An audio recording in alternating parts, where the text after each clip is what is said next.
Hello and welcome to this tutorial on PI Expert version 9. In this tutorial, we will walk you through a basic design and explain some of the changes we have made to the software along the way. Let's start off by doing a TOPSwitch-JX based design. Let's select the new eSIP package from Power Integrations. For the TOPSwitch-JX family, the switching frequency is programmable. You can choose between 132 kHz and the 66 kHz option. I'll leave the switching frequency at 132 kHz for this design. The enclosure is a way of specifying the thermal environment of the power supply. For example, if the power supply you are designing will be enclosed in a sealed plastic case, much like in a cell phone charger and other external adapters, then you should choose the adapter enclosure type. On the other hand, if your power supply will be housed in an enclosure which allows for more free airflow, similar to that of a PC power supply or that of a DVD or set-top box power supply, you should choose the open frame enclosure type. For this design, let's select the open frame enclosure. You can specify a feedback type from the available options. I'll leave this selection as secondary TL431 for this design. Click Next. This takes you to the AC-DC input type dialog. On this dialog, you can specify the input voltage range and the frequency if applicable. For DPA switch applications, you can choose the input range from this low voltage DC input section. For this design, let's select the universal input voltage range. Click Next. On the DC outputs dialog, you can specify the output voltage and current. You can specify up to 6 outputs. Check this box if you will be specifying peak loads. To add the first output, let's click on the Add button. This dialog allows you to add the output voltage and current as well as the allowable tolerance on the output voltage. By default, the tolerance is set to plus or minus 5% for output voltages less than 6 volts and to plus or minus 10% for all other output voltages. Let's specify a voltage of 5 volts at 2 amps.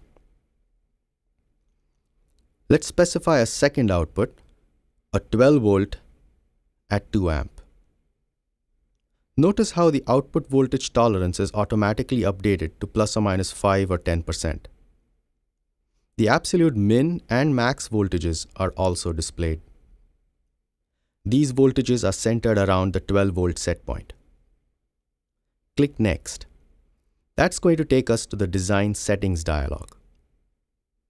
In the Design Settings dialog, you can specify which component set the software can use during optimization. The default component set contains components that were included in the software during installation. As you add more and more components, these will be automatically included in the All Records component set. Let's leave the All Records component set for this design. In addition to other controls on this dialog, you can also specify units, American or SI, and ask the software to use shield windings while coming up with solutions. Let's click Finish.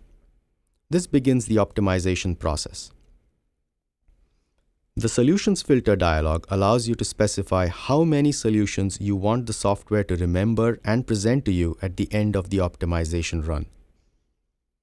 Additionally, you can control how many turns on the main output winding the software can try and iterate through.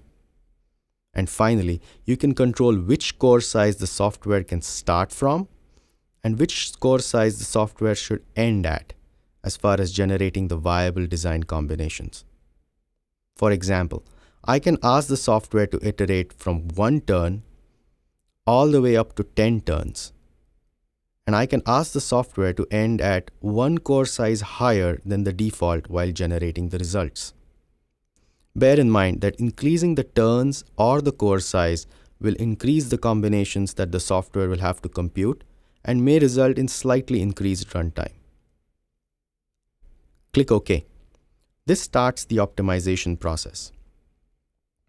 After optimization is complete, a list of top solutions are presented to you, the best design on top.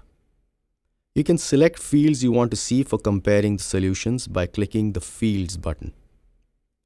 The Normalized Output Tolerances column gives a quick visual representation of the actual output voltages at full load. So, if we compare solution 1 and solution 5, we can see that solution 5 has the 12-volt output on the lower side of the desired set point, whereas solution 1 has it slightly higher than the desired set point. You can make a choice of which solution fits your need the best using this information. Additionally, you can compare core sizes and other important parameters between the top solutions from this dialog. Select the solution you want to view for detailed information and click Open. I'm going to select solution 1 and then click Open. The schematic view shows a detailed schematic for the specification requested. The schematic is interactive and component values can be changed directly from here, either by double-clicking on the component to change it directly through the database, or by right-clicking and opening up the functional dialog. You can zoom in to see more detail and then pan through the schematic, or you can zoom to fit to see the entire schematic all at once.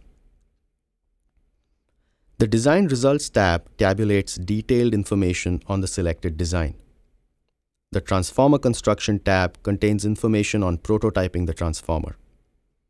This includes the transformer electrical schematic, mechanical construction, and detailed winding instructions.